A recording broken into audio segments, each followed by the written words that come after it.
Hello viewers, कैसे हैं आप लोग। आज हम क्लास 12th हिस्ट्री के फर्स्ट चैप्टर ईंटें, मनके और अस्थियां का एक नया टॉपिक देखने जा रहे हैं। जैसा कि आप स्क्रीन पे देख पा रहे हैं कि हड़प्पा सभ्यता और उसके सुदूर देशों से संबंध कैसे थे, या हड़प्पा के जो लोग हैं वो कच्चा माल किस प्रकार प्राप्त करते थे, रॉ मटेरियल को प्राप्त करने की उनकी क्या पॉलिसीज थी। हमने प्रीवियस वीडियो में देखा था कि चनहूदड़ो जो है वो हड़प्पा की एक प्रमुख शिल्प उत्पादन केंद्र की बस्ती है। यानी वहाँ विभिन्न प्रकार की वस्तुएं बनाई जाती थी। ईंटें, मनके, आभूषण, औजार, इन सबको शिल्प कार्य कहा जाता है। इस शिल्प कार्य के लिए उन्हें विभिन्न प्रकार के रॉ मटेरियल, कच्चे माल की आवश्यकता भी होती थी। तो ये कच्चा माल कुछ तो लोकल अवेलेबल हो जाता था, लेकिन कुछ को उन्हें दूसरे स्थानों से प्राप्त करना पड़ता था। तो इस तरह से वो कौन सी पॉलिसीज फॉलो करते थे ये रॉ मटेरियल को प्राप्त करने में, या हम यूं कहें कि जो सुदूर देश हैं उनसे इसके रिलेशंस कैसे थे, क्या उनसे ट्रेड करते थे या नहीं। तो आइए देखते हैं हम। आप स्क्रीन पे एक मैप देख पा रहे हैं, यह है हड़प्पा सभ्यता। हड़प्पा सभ्यता जो है उसका प्रमुख क्षेत्र आप देख पा रहे हैं लोथल, और इसी के साथ साथ आप देख रहे हैं कि ये पश्चिमी एशिया का कुछ हिस्सा है जहाँ मेसोपोटामिया, दिलमून और मगान।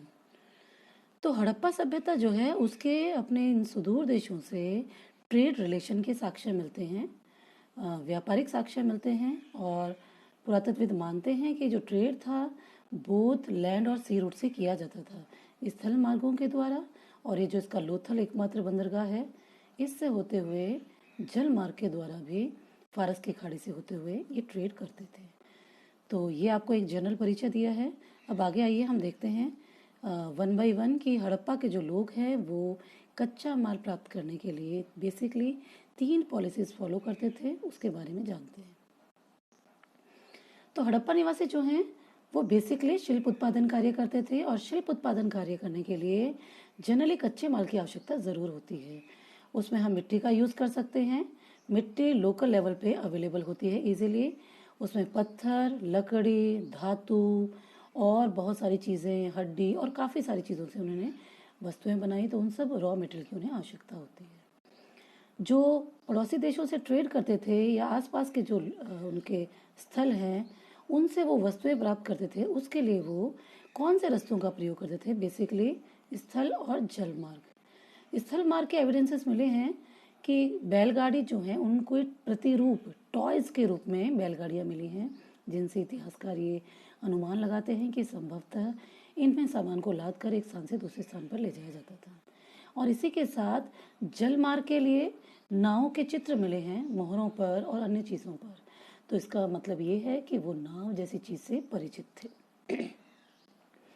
बेसिकली जो कच्चा माल है, कच्चा किसी वस्तु के लिए कच्चे माल की आवश्यकता है तो वो क्या क्या कार्य करते थे जनरली हम देखते हैं कि वस्त्र निर्माण करते थे तो उन्हें सूत यानी कपास की ज़रूरत होती थी। तो हड़प्पा के लोग कपास की कृषि करते थे, उससे कपास से सूत काट कर वो सूती वस्त्रों का निर्माण करते थे।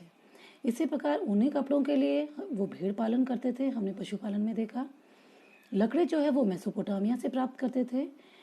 गुजरात से वो कार्नेलियन, सोना दक्षिणी भारत से, शंख है वो नागेश्वर बालाकोट से, लाजवर्त जैसे पत्थर जो हैं वो कश्मीर अफगानिस्तान से, और जनरली हड्डियों से जो कार्य करते थे वो इन्हें पशुओं से प्राप्त होती थे। हम ये प्रीवियस वीडियो में देख चुके हैं कि वो पशुपालन करते थे, साथ ही साथ वो जंगली जो पशु हैं उनके उत्पादों का भी प्रयोग करते थे। तो लेकिन ये ज्ञात नहीं हो सका कि वो खुद शिकार करते थे या हंटर ग्रुप से उनके ये प्रोडक्ट प्राप्त करते थे। मछलियों के, पक्षियों के इनके अंडे मिले हैं। तो आइए माल प्राप्त करने की जो 3 नीतियाँ थीं उनमें हम सबसे पहली नीति देखते हैं। जो सेटलमेंट्स हैं उनको एस्टेब्लिश करना, बस्तियों को स्थापित करना। यानी हड़प्पा के जो मुख्य बस्तियां हैं उनसे थोड़ी दूरी पर कुछ ऐसी बस्तियां जो शिल्प कार्य के लिए, जो कच्चे माल के लिए उनके लिए बहुत बेनिफिशियल हैं, वहाँ बस्ती स्थापित करना ताकि आसानी से जो कच्चा माल है शिल्प कार्य के लिए वो प्राप्त किया जा सके। तो पहले इनकी पॉलिसी थी सेटलमेंट्स को एस्टेब्लिश करना, बस्तियां बसाना। तो शंख के लिए समुद्र के जो नज़दीक क्षेत्र हैं नागेश्वर और बालाकोट, वो शंख के लिए स्थापित की गई वहाँ बस्तियाँ। लाजवर्त के लिए बेसिकली अफगानिस्तान के शोरतुगई में, इसी के साथ साथ कार्नेलियन, सेलखड़ी जैसी चीज़ों के लिए लोथल गुजरात में बस्ती स्थापित की गई। तो इस प्रकार माल प्राप्त करने की यानी कच्चा माल प्राप्त करने की, रॉ मटेरियल प्राप्त करने की पहली पॉलिसी है कि जो थोड़ा नज़दीक के जो क्षेत्र हैं वहाँ अपनी बस्तियाँ स्थापित करना और कच्चा माल प्राप्त करना, शिल्प उत्पादन कार्य करना। आइए हम दूसरी देखते हैं। दूसरा जो तरीका है वो है अभियान जारी करना। कैंपेन्स जो हैं, अभियान वो जारी करना, वो भेजना। यानी जो थोड़े से दूर इनके प्रदेश हैं जहाँ ये बस्तियाँ स्थापित नहीं कर सकते, वहाँ ये अभियान जारी करते थे, उन लोगों से संपर्क स्थापित करते थे और उनसे धातुएं, अपनी आवश्यकता की जो कच्चा माल है वो लेते थे, बदले में उन्हें पूरा वस्तुएं देते थे। तो आइए हम देखते हैं तांबा। हड़प्पा निवासी जो तांबा हैं वो राजस्थान के झुंझुनू जिले के खेतड़ी अंचल से प्राप्त करते थे। आपको ध्यान होगा केंद्र सरकार का यह एक बहुत बड़ा उपक्रम है, हिंदुस्तान कॉपर लिमिटेड। यानी यहाँ कॉपर की, तांबे की अपार संपदा, बड़े मात्रा में यहाँ तांबे का भंडार है। तो उस समय जो हड़प्पा निवासी हैं वो भी इस क्षेत्र से तांबा प्राप्त करते थे और सोना जो है वो ये दक्षिणी भारत से प्राप्त करते थे। हड़प्पा निवासी इन लोगों से कांटेक्ट करते थे और यहाँ इनसे कांटेक्ट करके, रिलेशन स्थापित करके इनसे अपनी आवश्यकता की कच्चा माल और बदले में इन्हें अपनी पूरा वस्तुएं देते थे, ऐसे संकेत मिलते हैं। आइए नीचे आपको दिखाई दे रहा है गणेश्वर जोधपुरा संस्कृति। गणेश्वर जोधपुरा संस्कृति जो है वो जो संस्कृति क्या है इसको हम देखते हैं। खेतड़ी जो अंचल है जहाँ से अभी हमने देखा कि हड़प्पावासी तांबा प्राप्त करते थे, वहाँ तांबे के बहुत बड़ी मात्रा में संपदा प्राप्त हुई है। बहुत बड़ी संख्या में वहाँ तांबे से बनी हुई चीज़ें, वस्तुएं हमें मिली हैं, यानी असाधारण संपदा मिली है। और ये जो संपदा है ये हड़प्पा के जो मिट्टी के बर्तन या धातु से बने अन्य जो चीज़ें हैं उनसे बिल्कुल अलग है, भिन्न है। इसलिए हड़प्पा के जो लोग हैं, हड़प्पा के जो निवासी हैं, उनसे इसकी समानता, उनकी पुरावस्तुओं से इनकी समानता ना होने के कारण और यहाँ बड़े पैमाने पे ये जो तांबे के पुरावस्तुएं प्राप्त हुई हैं, इनसे इतिहासकार इस कंक्लूजन पे पहुँचते हैं कि यहाँ एक अलग से कोई संस्कृति थी जिसका नाम दिया गया है गणेश्वर जोधपुरा संस्कृति। और यहाँ चूँकि तांबे के बड़े मात्रा में औजार जो हैं, बर्तन, ये सब चीज़ें मिली हैं, पुरावस्तुएं, तो इसका मतलब यहाँ तांबा जो था बड़े मात्रा में अवेलेबल था।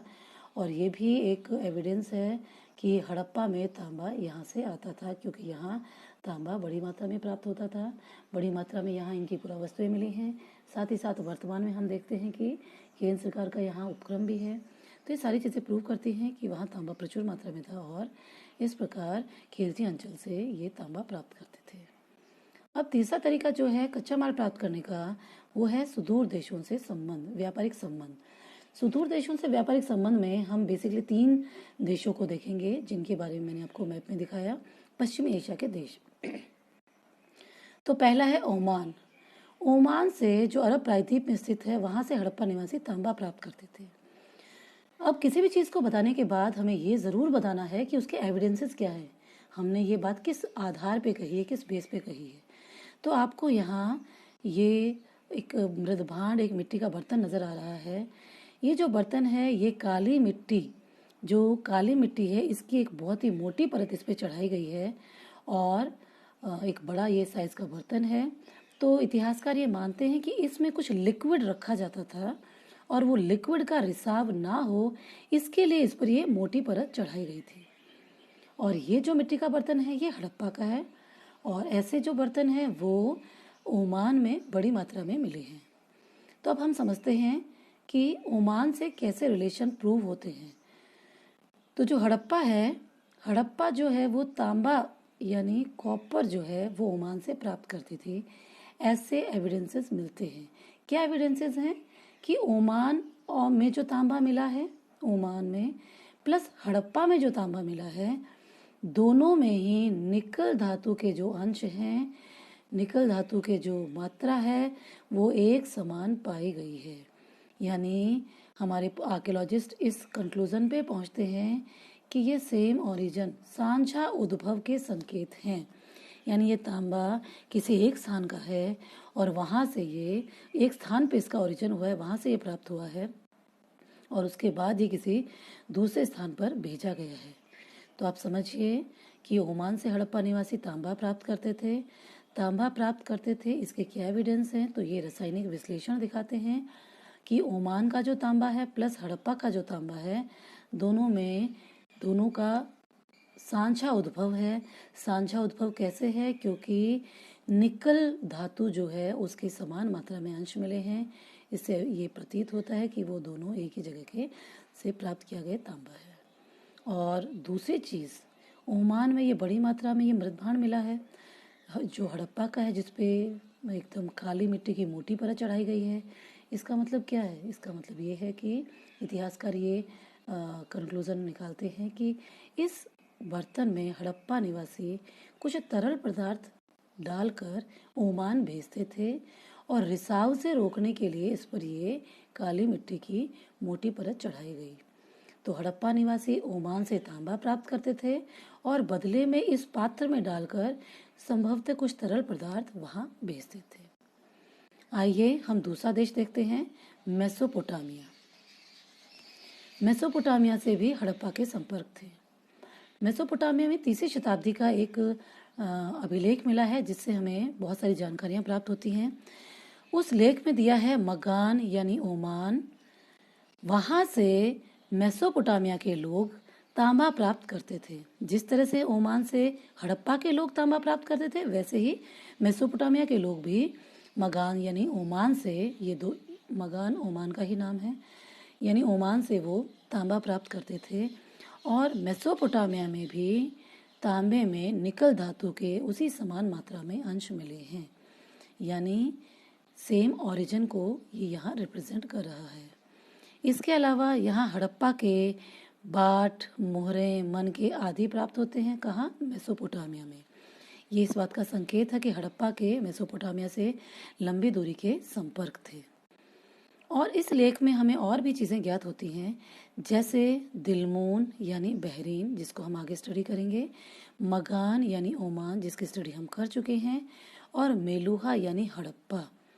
इन सब देशों से संपर्क की जानकारी मिलती है कि मेसोपोटामिया के इन सब से संपर्क थे, व्यापारिक संबंध थे। तो यहाँ 1 मार्क्स का क्वेश्चन बनता है कि मेलुहा किसके लिए प्रयोग किया गया है? हड़प्पा सभ्यता के लिए। इस जो लेख मिला है, इस लेख में हमें ज्ञात होता है कि निम्न उत्पादों का भी उसमें जिक्र किया गया है, जैसे कार्नेलियन, लाजवर्द, तांबा, सोना, यानी ये भी प्रमुख वस्तुएं थी व्यापार की। इसी के साथ वहाँ जो लेख है उसमें एक मिथक का प्रयोग हुआ है। उस मिथक में मेलुहा यानी हड़प्पा के लिए एक चीज का प्रयोग किया है, वो है हाजा पक्षी। हाजा पक्षी यहाँ मोर के लिए यूज किया है, मोर के लिए, यानी वो कहते हैं कि आपका पक्षी हाजा पक्षी होगा और वो राज प्रसाद से उसकी आवाज़ सुनाई देगी, यानी जो आपके राजमहल हैं उनसे आपको मोर की आवाज़ सुनाई देती होगी। यानी ये क्षेत्र हमारा रेगिस्तान का क्षेत्र है, थार का रेगिस्तान, और उस वाला क्षेत्र, और मोर यहाँ मेन पक्षी है जो हमारा राष्ट्रीय पक्षी भी है। मोर बड़ी मात्रा में यहाँ पाए जाते हैं। तो ऐसा भी उल्लेख वहाँ मिलता है, उनकी मिथक से हमें ये ज्ञात होता है। हाजा पक्षी यहाँ शब्द मोर के लिए यूज़ किया है। मेसोपोटामिया जो है उसके व्यापारिक संबंध थे हड़प्पा से, क्योंकि अभी मैं आपको आगे दिखाऊंगी कि नाव जैसे चित्र बने हैं, इसलिए जो मेसोपोटामिया के लेख हैं उसमें हड़प्पा के लिए, मेलुहा के लिए एक शब्द प्रयोग किया है, नाविकों का देश, कि हड़प्पा है वो नाविकों का देश कहा जाता था। यानी इसका ये आइडिया निकालते हैं इतिहासकार कि अधिकांशतः वो वहाँ से व्यापारिक संबंध उनके समुद्री मार्ग से थे। वो नाव द्वारा वहाँ आते थे, संपर्क स्थापित करते थे, अपनी वस्तुएं प्राप्त करते थे, तो इसलिए उन्हें नाविकों का देश कहा गया। किसे? हड़प्पा या मेलुहा को। और यहाँ कुछ मैं आपको आगे दिखाऊंगी, मोहरों पर आपको चित्रांकन भी देखने को मिलता है। साथ ही साथ मेसोपोटामिया की एक बेलनाकार जो मोहरें हैं, यानी जो मेसोपोटामिया की मोहरें हैं जो बेलन आकार की हैं, उन पर हड़प्पा के कुबड़ वाला जो बैल है, वृषभ, उसके चित्र मिलते हैं। इसका मतलब ये है कि कहीं ना कहीं वो हड़प्पा के जो सील मोहरें थी उनसे परिचित थे, उनसे प्रभावित थे और इसका प्रभाव उनकी जो मोहरें हैं उन पर देखने को मिलता है। ये देखिए, ये है बेलनाकार, मेसोपोटामिया की बेलनाकार मोहर है। जब इसको गोल घुमा के छाप दिया जाता है तो कुछ इस तरह की आकृति का निर्माण होता है। इस पर आप देख पा रहे हैं, ये वृषभ यानी एक बैल जैसा चित्र है जो जनरली हम हड़प्पा की जो मोहरें हैं उन पर हमें देखने को मिलता है। ये देखिए, इस एक मोहर है, इस पर आपको नाव जैसा आकृति नज़र आ रही है, यानी वो नाव जैसी चीज़ से भी परिचित थे और हड़प्पा के लिए उन्होंने नाविकों का देश का प्रयोग किया। तो जनरली हड़प्पा के लोग नाव के माध्यम से उनसे संपर्क स्थापित करते थे। अब आइए तीसरा देश हम देखते हैं, बहरीन। बहरीन को दिलमून भी कहा गया है। बहरीन से भी हड़प्पा के व्यापारिक संबंध थे, उसके कुछ एविडेंसेस मिलते हैं। जैसे बहरीन की जो फारस की खाड़ी की मोहर, ये आप मोहर देख पा रहे हैं, इस पे हड़प्पा के चित्र मिले हैं।